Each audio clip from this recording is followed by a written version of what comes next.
Lawrence Bishnoi और Lawrence सरकार, जी। इसमें क्या अंतर है? देखिए बहुत अंतर है। हाँ। लॉरेंस सरकार और लॉरेंस बिश्नोई। हाँ। लॉरेंस बिश्नोई तिहाड़ से हैं और लॉरेंस सरकार बिहार से हैं। हाँ।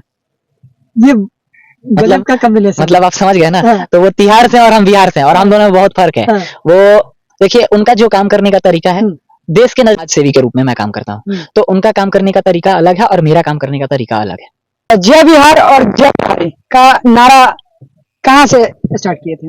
देखिए ये बात 2023 की है, जब मेरे साथ मैं उत्तर प्रदेश में था और मेरे साथ कुछ ऐसी घटनाएं घटी जिसके बाद मुझे लगा कि मुझे अपने बिहार और अपने बिहारी भाइयों के लिए आवाज उठाना चाहिए और मैंने आवाज उठाया के लिए जय बिहार जय बिहारी का मुहिम चलाया, जिससे हमारे बिहार के जितने भी बिहारी भाई हैं उनके अंदर एक यूनिटी बने और एक बिहारी के साथ अगर कुछ गलत हो तो हम सारे बिहारी उसका समर्थन दें और उसके साथ मिलके एकदम समझ रहे हैं मजबूती के साथ डटे रहें और उसकी लड़ाई में उसका साथ दें। तो देखिए आज हमारे बिहारियों से कोई नहीं उलझता है। पहले लोग कितना मजाक उड़ाते थे बिहारी बिहारी कह के, आज देखिए ना लोग बिहारी गुजरता है तो लोग सलाम करते हैं। तो इसी को कहते हैं सिस्टम। इसी बिहारी से IAS IPS तमाम जो लोग हैं बड़े बड़े दिग्गज जन्म लेते हैं। जी बिल्कुल। देखिए सबसे ज्यादा UPSC लेवल पे जितने भी लोग हैं IPS IAS क्लियर करने वाले वो सबसे पहले हमारे बिहार से ही हैं। दूसरी बात, जितने भी अच्छे कलाकार हैं जितने भी अच्छे कलाकार हैं माना जाए तो वो भी बिहार से ही बिलोंग करते हैं। राजनीति की बात करें तो बिहारियों से अच्छी राजनीति पूरे देश में कोई नहीं कर सकता। ये आप भी जानते हैं और ये पूरा देश जानता है। तो जो लोगों के मन में एक भावना थी कि बिहारी बहुत कमजोर होते हैं, बिहारी मतलब एक मजाक का पात्र, एक गाली का पात्र, तो लोगों के मन से यही गलतफहमी मुझे दूर करनी थी कि बिहारियों जैसा इस देश में कोई नहीं है। बिहारी जितना पावरफुल है उतना पावरफुल इस देश में कोई नहीं है। जो बिहारी कर सकता है वो इस देश में कोई नहीं कर सकता है। अच्छा, आपका ये जय बिहार और जय बिहारी इसका समर्थन जो अपने बिहार के जो मुख्यमंत्री है उन्होंने भी सराहना जी बिल्कुल। मैं एकदम आभारी रहूंगा आजीवन उनका कि उन्होंने भी इसका सराहना किया है। तेजस्वी यादव जी ने भी किया है और मैंने एक वीडियो देखा था उसमें तेज प्रताप यादव जी ने भी जय बिहार जय बिहारी कहा है। और लगातार इंस्टाग्राम और यूट्यूब पे बहुत सारे ऐसे क्रिएटर हैं जो बहुत अच्छे क्रिएटर हैं जो डायलॉग्स बनाते हैं। और अब तो देखिए ना गानों में भी अब जय बिहार जय बिहारी, इंडस्ट्री पे भी इसका इफेक्ट पड़ा है। सिर्फ राजनीतिक मामलों में ही नहीं, इंडस्ट्री पे भी इसका इफेक्ट पड़ा है कि देखिए जितने भी अब भोजपुरी गाने आते थे अश्लीलता से खत्म होकर अब रंगदारी गाने आते हैं और गाने में बिहार इंक्लूड होता है। बिहारियों का मान बढ़ता है गाने में। आपने एक गाना सुना होगा, खेसारी लाल जी ने गाया है कि भोजपुरी बोले वाला जी हजूरी ना करी। तो कहीं ना कहीं अब पूरा देश पूरा राज्य बिहार को लेके सबका सोच बदल गया है कि सच में वाकई बिहारी जो कर सकता है वो कोई नहीं कर सकता है और बिहारी पावरफुल चीज है। अच्छा, के लिए जय बिहार जय बिहारी का मुहिम चलाया, जिससे हमारे बिहार के जितने भी बिहारी भाई हैं उनके अंदर एक यूनिटी बने और एक बिहारी के साथ अगर कुछ गलत हो तो हम सारे बिहारी उसका समर्थन दें और उसके साथ मिलके एकदम समझ रहे हैं मजबूती के साथ डटे रहें और उसकी लड़ाई में उसका साथ दें। तो देखिए आज हमारे बिहारियों से कोई नहीं उलझता है। पहले लोग कितना मजाक उड़ाते थे बिहारी बिहारी कह के, आज देखिए ना लोग बिहारी गुजरता है तो लोग सलाम करते हैं। तो इसी को कहते हैं सिस्टम। इसी बिहारी से IAS IPS तमाम जो लोग हैं बड़े बड़े दिग्गज जन्म लेते हैं। जी बिल्कुल। देखिए सबसे ज्यादा UPSC लेवल पे जितने भी लोग हैं IPS IAS क्लियर करने वाले वो सबसे पहले हमारे बिहार से ही हैं। दूसरी बात, जितने भी अच्छे कलाकार हैं जितने भी अच्छे कलाकार हैं माना जाए तो वो भी बिहार से ही बिलोंग करते हैं। राजनीति की बात करें तो बिहारियों से अच्छी राजनीति पूरे देश में कोई नहीं कर सकता। ये आप भी जानते हैं और ये पूरा देश जानता है। तो जो लोगों के मन में एक भावना थी कि बिहारी बहुत कमजोर होते हैं, बिहारी मतलब एक मजाक का पात्र, एक गाली का पात्र, तो लोगों के मन से यही गलतफहमी मुझे दूर करनी थी कि बिहारियों जैसा इस देश में कोई नहीं है। बिहारी जितना पावरफुल है उतना पावरफुल इस देश में कोई नहीं है। जो बिहारी कर सकता है वो इस देश में कोई नहीं कर सकता है।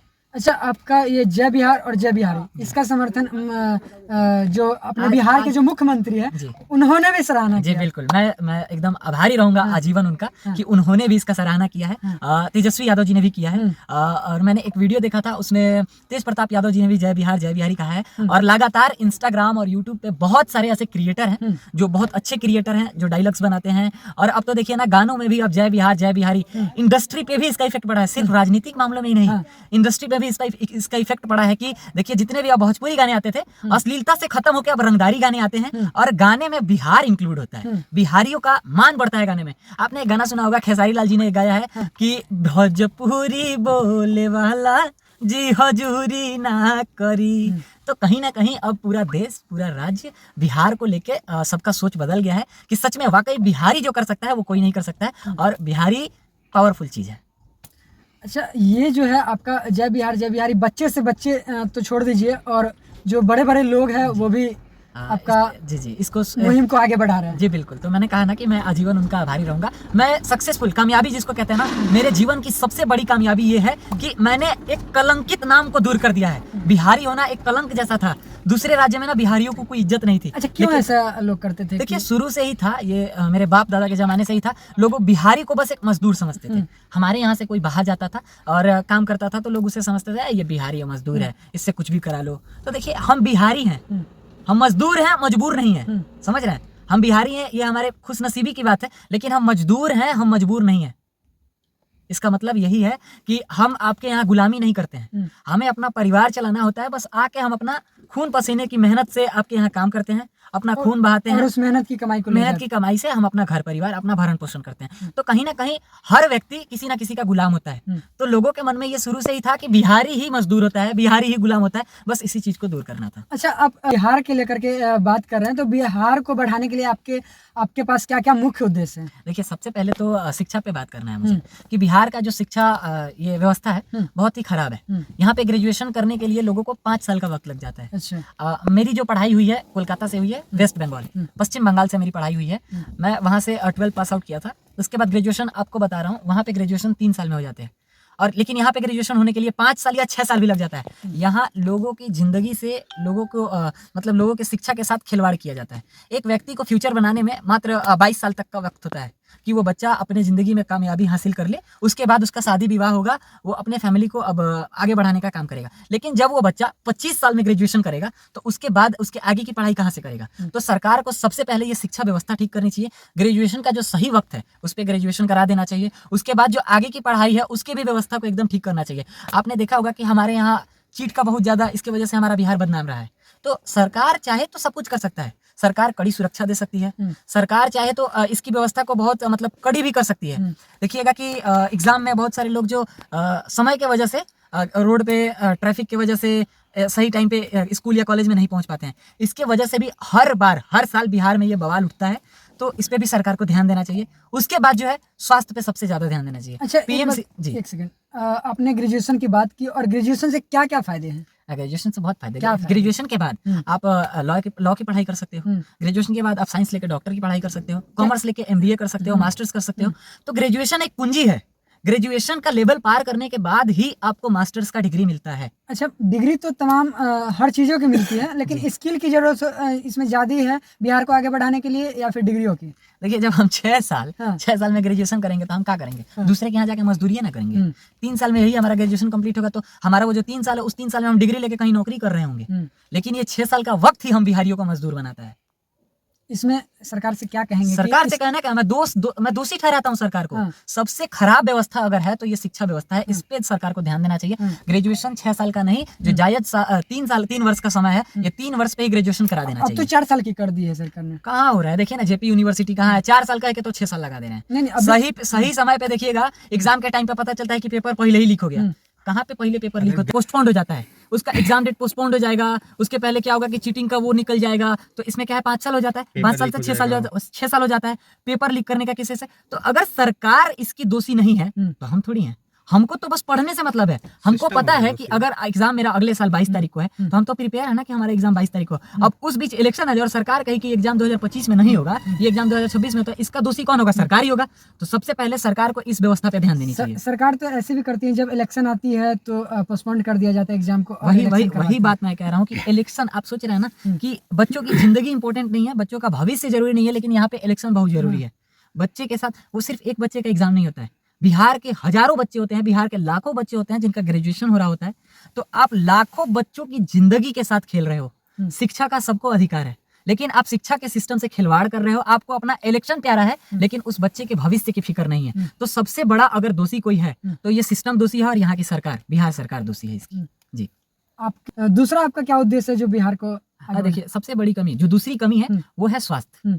स्वास्थ्य पे मेरे को शिकायत है कि आप यहाँ पे सरकारी अस्पतालों में जाएंगे तो आपको ऐसा लगेगा कि आप मतलब अनाथ हैं, आपका कोई पूछने वाला नहीं है, आपको बेड नहीं मिलेगा। हर जगह पे घूसखोरी है, सरकारी अस्पतालों में घूसखोरी है। सबसे बड़ा हॉस्पिटल हमारे यहाँ का IGIMS, इंदिरा गांधी आपने पटना में हाँ, वो हॉस्पिटल है पीएमसीएच, हम्म। इन जैसे अस्पतालों में मरीजों की ऐसी व्यवस्था, ऐसी हालात हो गए हैं कि वहां पे जाने का मतलब है कि मौत के गले में हम घुस गए हैं, मौत को स्वीकारने जा रहे हैं। अस्पताल में जाने का मतलब होता है कि हम अपनी जिंदगी लेने जा रहे हैं, लेकिन यहाँ पे सरकार की व्यवस्था इतनी खराब हो गई है, यहाँ पे इंस्पेक्शन करने वाले सही समय पे नहीं आते हैं, हर चीज में घुसखोरी हो गई है, तो सरकार कहाँ मतलब किस तरीके से बदलाव करेगा। तो ये दूसरी कमी है जिसपे मैंने बात किया, स्वास्थ्य, इस पे सरकार को विशेष ध्यान देना चाहिए। लोगों की जिंदगी ही नहीं रहेगी तो लोग आपको वोट कहाँ से देंगे?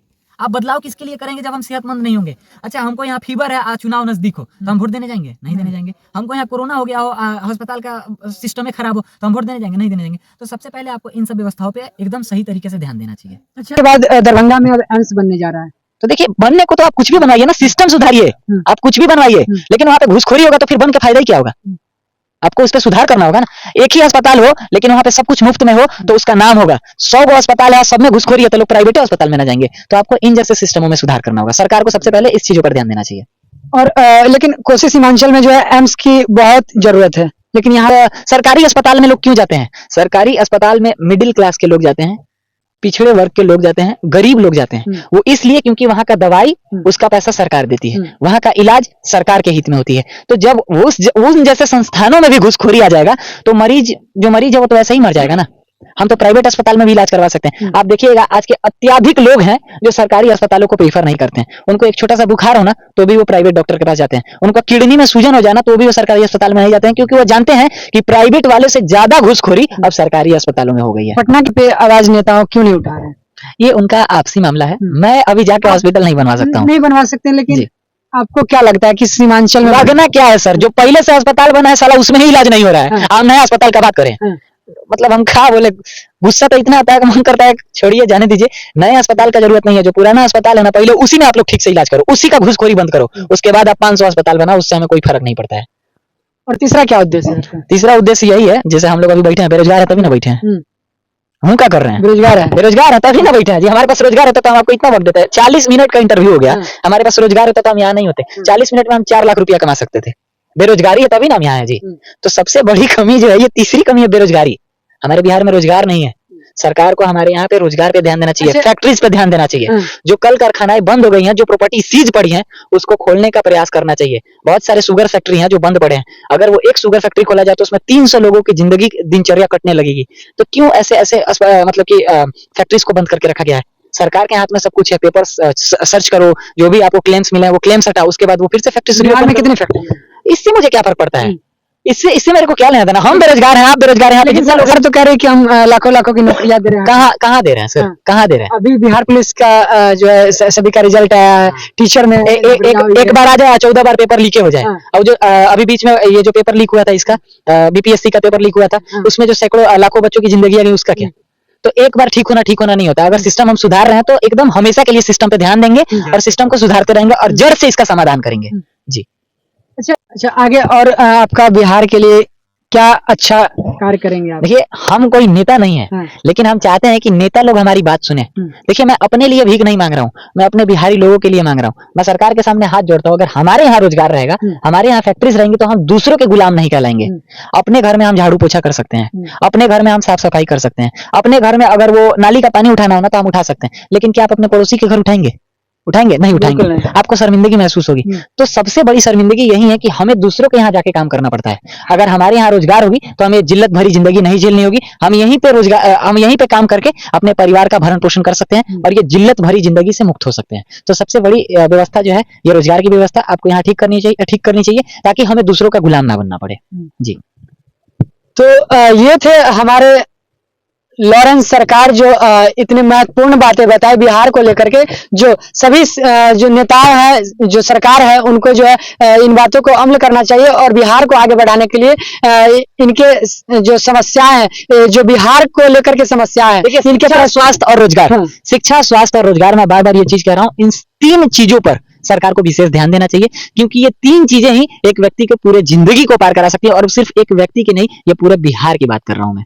अगर मेरा नौकरी लग जाएगा, मैं अगर सही से शिक्षित हो जाऊंगा तो मेरा पूरा परिवार शिक्षित हो जाएगा। अगर मुझे रोजगार मिल जाएगा तो मेरा पूरे परिवार को रोजगार मिल जाएगा। अगर मेरा सही से कहीं इलाज हो जाए तो वहां पे मेरे पूरे परिवार का इलाज हो जाएगा। ये बात मैंने अपने पूरे परिवार मतलब पूरे बिहार के लिए की है। अगर मैं पढ़ूंगा तो मेरा बिहार पढ़ेगा, मैं रोजगार पाऊंगा तो मेरा पूरा बिहार रोजगार पाएगा, अगर मैं स्वस्थ रहूंगा तो मेरा पूरा बिहार स्वस्थ रहेगा। तो शिक्षा, स्वास्थ्य और रोजगार, इन 3 विशेष चीजों पे सरकार को ध्यान देनी चाहिए। कपड़ा मकान, इस पे क्या कहेंगे लॉरेंस सरकार जी? देखिए, रोटी कपड़ा मकान, इसका साफ मतलब है कि शिक्षा, स्वास्थ्य और रोजगार। शिक्षा, स्वास्थ्य और रोजगार, ये तीनों चीजों का सिस्टम में सुधार आएगा तो हमारे पास रोटी और कपड़ा और मकान ऑटोमेटिक आ जाएगा। तो सबसे बड़ी जो व्यवस्था है ये शिक्षा, स्वास्थ्य और रोजगार, इस व्यवस्थाओं को ठीक करिए, सबके पास रोटी कपड़ा और मकान आ जाएगा। जाते जाते लॉरेंस सरकार से एक अनुरोध करेंगे कि अपने अंदाज में एक लाइन कहें जी। अरे कि दिल के मामला में दिल्ली, और प्यार के मामला में परिवार आवेला। अब बात जहाँ पावर के होके करे जा तो वहाँ सबसे पहले बिहार आवेला। जय बिहार, जय बिहारी। System of Bihar. तो ये थे हमारे लॉरेंस सरकार जो तमाम मुद्दों पे बात किया और बहुत ही अच्छी तरीके से इन्होंने अपना बात रखा, और इन सारी चीजों के लिए इनका बहुत बहुत धन्यवाद। जी, आपको भी धन्यवाद। और हम जैसे युवाओं को आवाज उठाना होगा, अपने हित के बारे में बात करना होगा, अपने बिहार कम्युनिटी के लिए बात करना होगा, तभी हमारे बिहार में बदलाव होगा। बाकी इस वीडियो के देखने के लिए बहुत बहुत धन्यवाद। और इन लॉरेंस सरकार के बारे में क्या सोचते हैं और इनके कहे हुए बातों के बारे में क्या सोचते हैं, इनके जीवनी के बारे में क्या सोचते हैं, कमेंट करके जरूर बताएं। बहुत बहुत धन्यवाद। जय बिहार, जय बिहारी।